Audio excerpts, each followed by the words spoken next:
Hello guys, so today I'm going to show you how to refund games on PS5.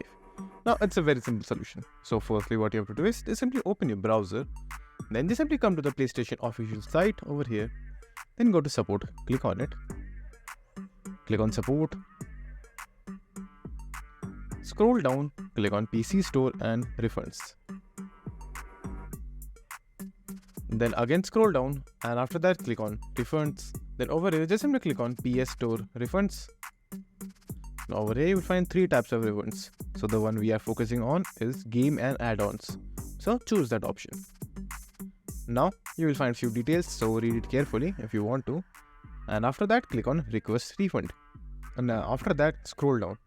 And over here again you will find three types of refund that you can do: reorders, subscription and games and add-ons. So we are focusing on games and add-ons, so make sure to choose this option over here, then click on contact PlayStation Store. Now scroll down, click on PC Store and refund again, click on PlayStation Store refund, and now you will get an email address or a contact info depending on the location of your place. So all you have to do is just simply contact them and tell them what you want to refund, and then the PlayStation support team will help you with your issue. So that's it, and thank you for watching, and do like and subscribe to my channel and take care.